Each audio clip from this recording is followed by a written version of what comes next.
Bonsoir à toutes et à tous, très heureuse de vous retrouver sur Canal 32. Aujourd'hui, on est vendredi 30 novembre. Voici les titres du journal ce soir.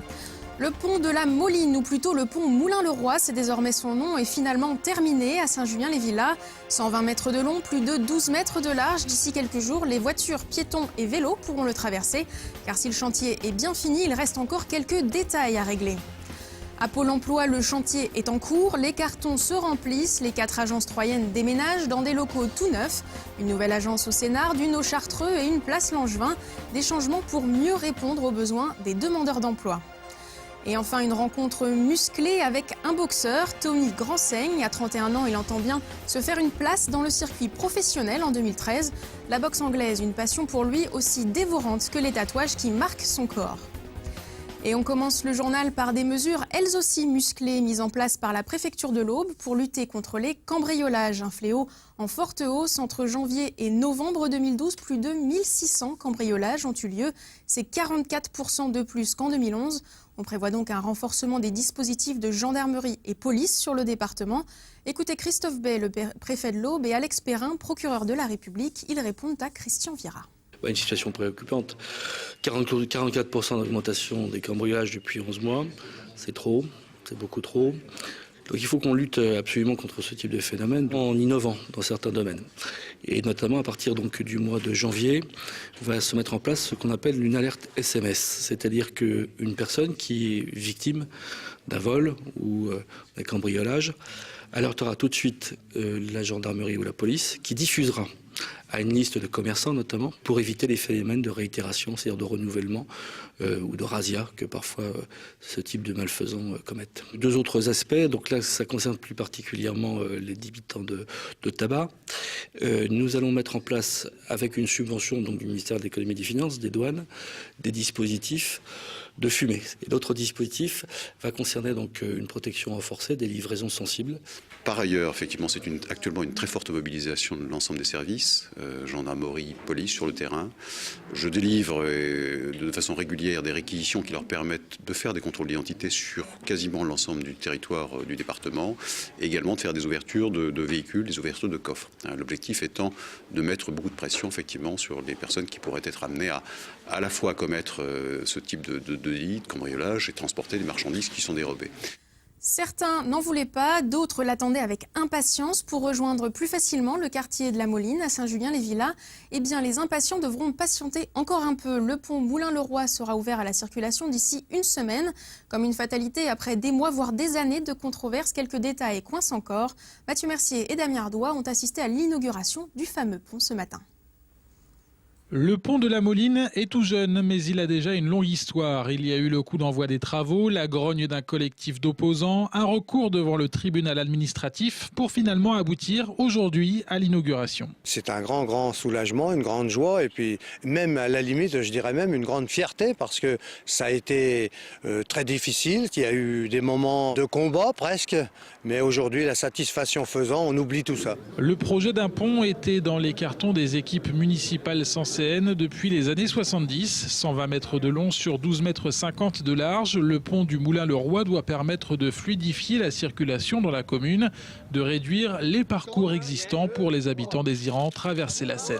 Saint-Julien est coupé par des voies d'eau et donc le côté ouest-est était très difficile ou avec des détours. Aujourd'hui, grâce à ce pont, on se retrouve avec une possibilité de désenclavement pour le quartier de la Burie aller à la zone commerciale. Eh bien, c'était 1,4 km, 2 km 800 aller-retour. Aujourd'hui, c'est 600 mètres. Montant total de la facture, 4 millions d'euros environ, financé par le Conseil général, le Grand 3 et les fonds propres de la commune. Mais le premier élu Sanséal l'assure, les impôts n'augmenteront pas pour rembourser sur le long terme l'ouvrage. Le pont est aussi vu d'un bon œil par les commerçants de la zone des rives de Seine. Le secteur pavillonnaire séparé par un bras de Seine est dans la ligne de mire. À un commerce, ce qui est important, c'est les accès, donc c'est l'emplacement. L'emplacement, manifestement, je m'en plains pas depuis une vingtaine d'années, donc il était déjà bon. Mais aujourd'hui, ces flux supplémentaires qui devraient exister devraient conforter cet emplacement. Ça peut changer la donne sur des projets. J'ai déjà des idées. Des idées de développement qui restent pour l'instant secrètes. La TCAT, le réseau de bus de l'agglomération troyenne, s'adapte aussi à l'ouvrage. Sur la ligne 4, 10 passages quotidiens de bus sont prévus par ici, à compter du 7 17 janvier 2013. C'est une demande qui émanait de Jean de Saint-Julien, bien évidemment, mais également du secteur Sénardes, Moline, quartier des Noëls, avec une population qui réclamait, on va dire, cette desserte depuis quelques temps. Donc l'occasion là est donnée et elle démarre et on espère que le réseau sera fortement fréquenté. La faute à des ultimes finitions, il faudra encore attendre une semaine pour pouvoir circuler en bus, à pied, à vélo ou en voiture sur le nouveau pont Moulin-le-Roi. Et en parlant de circulation et transport, utilisateurs du train, attendez-vous à des perturbations. Un avis de grève a été déposé dans la région. À partir de demain, samedi 1er décembre, 3h du matin jusqu'à mercredi 5 décembre à 8h, certains TER ne rouleront pas. Par chance, la ligne Paris-Belfort est épargnée. En tout cas, pour ce week-end, le trafic normal est prévu, samedi et dimanche en gare de Troyes. Mais ça peut changer les jours qui suivent. Renseignements sur le site www.ter-sncf.fr dans la rubrique Champagne-Ardennes. Et le budget de la ville de Troyes maintenant pour 2013 vient d'être présenté à la presse cet après-midi. Il sera ce soir présenté au conseil municipal. Pas d'augmentation d'impôts, pas de grands chantiers non plus, après des travaux coûteux comme la place de l'hôtel de ville ou la maison du tourisme. Pour 2013, le budget est difficile à boucler entre la crise et les factures d'énergie qui augmentent. 67 500 000 € de charges de fonctionnement pour 17 millions d'euros d'investissement. Gérard Menuel, adjoint au maire en charge des finances, précise les grandes orientations budgétaires pour 2013. Il est au micro de Damien Ardois. Les grandes lignes sont vraiment la continuité de ce qui a été décidé dans le cadre du plan d'action municipal, voté lors du renouvellement municipal il y a maintenant 5 ans, à savoir maîtrise de la fiscalité, donc pas de pression supplémentaire pour les Troyens sur leur taxe d'habitation par exemple. C'est continuer à avoir une politique de désendettement et puis également continuer nos investissements, notamment la réhabilitation lourde destinée à bien entretenir notre patrimoine. Je pense aux écoles, je pense au secteur sportif. Donc il n'y aura pas de grands chantiers d'engager sur l'année 2013, si ce n'est néanmoins la mise en place d'une salle polyvalente dans le secteur des Vassols et puis quelques éléments importants comme la réfection complète de la salle d'omnisport près du stade de l'Aube qui en a bien besoin. François Barouin, le député maire de Troyes, a rendez-vous lundi avec la garde des Sceaux, Christiane Taubira. Thème de l'entrevue, la prison de Lavaux. Le projet a été récemment abandonné. François Barouin avait déjà annoncé il y a un mois sur Canal 32 qu'il ne laisserait pas ce dossier tomber dans l'oubli. Le député maire entend bien expliquer à la ministre de la Justice en quoi cet établissement pénitentiaire est nécessaire selon lui. Et Canal 32 continuera bien sûr de suivre ce dossier. À Pôle emploi, les cartons se préparent pour un grand déménagement. Les agences troyennes vont changer. Pôle emploi va investir de nouveaux locaux tout neufs au Sénardes, au Chartreux et Place Langevin.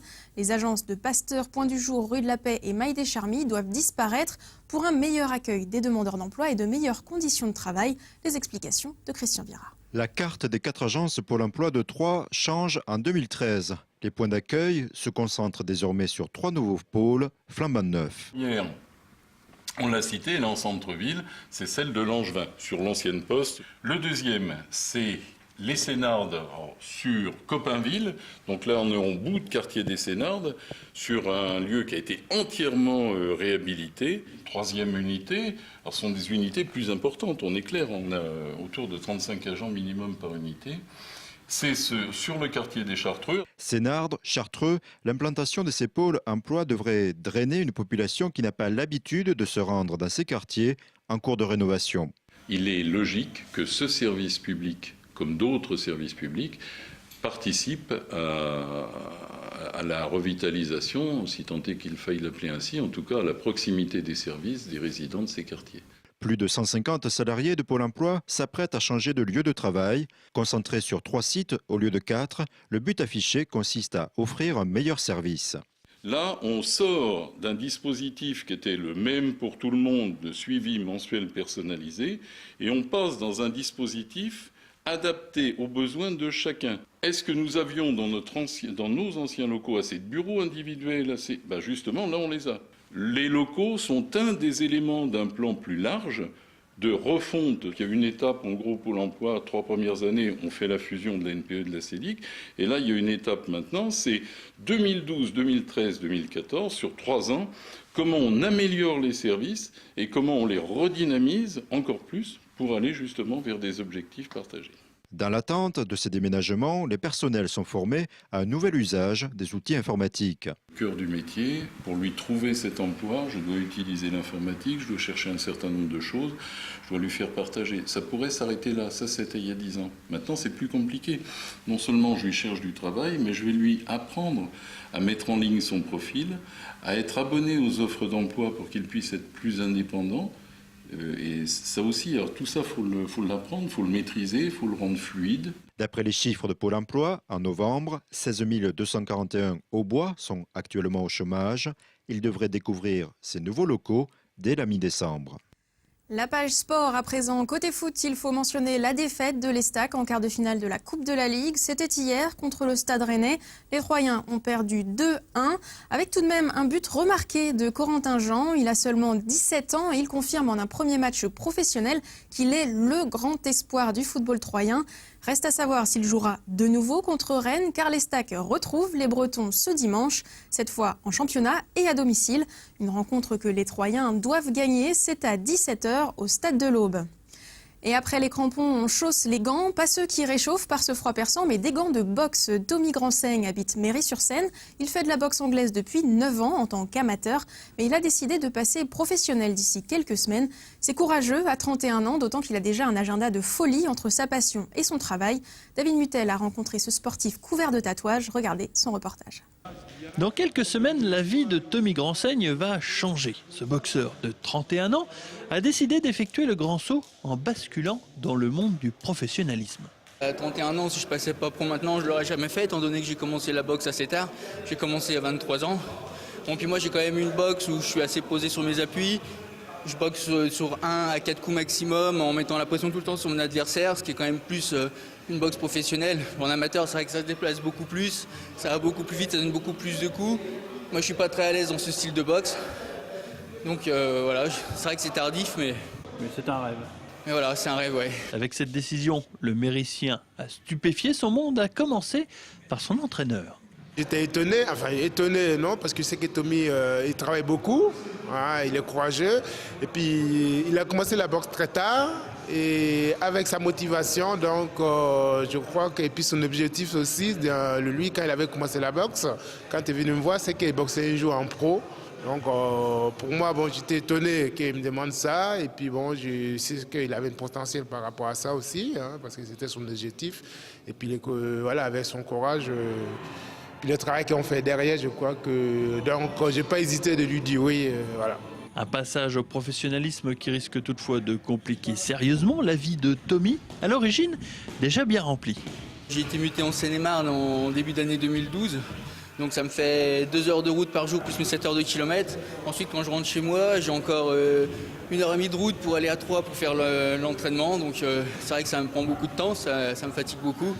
Mais bon, voilà, mon objectif c'était de boxer en pro, donc je me donne les moyens de le faire. Une boxe professionnelle qui fait rêver depuis très longtemps le licencié du Stade Troyen. Rien d'étonnant alors à le voir franchir le pas. En amateur, déjà, on reste bloqué à 3 rounds.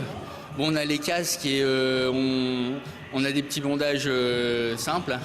Puis bon, en pro, il y a plus de casque, on a aussi les bandages durs, donc ça augmente quand même beaucoup plus l'efficacité. Et puis c'est pas le même style de boxe, c'est pas la même boxe du tout. Tommy Gransaigne, c'est aussi une histoire de tatouage. Le boxeur au bois en est littéralement recouvert. Peut-être une façon d'impressionner ses adversaires. C'est une passion, j'ai toujours aimé le tatouage.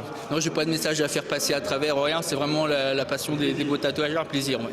Le premier combat professionnel de Tommy devrait intervenir en février prochain à l'occasion du gala de son club, le Stade Troyen. Et on lui souhaite bien du courage. C'est la fin de ce journal. Dans quelques minutes, la météo présentée par Cécile Rich qui nous annonce peut-être les premières neiges entre samedi et dimanche. Cette fois, les gants et les chaussures rembourrées seront de rigueur. Soyez vigilants si vous prenez la route. Lundi, vous retrouverez Mathieu Mercier pour les infos. Bon week-end à tous, couvrez-vous bien et à très bientôt sur Canal 32.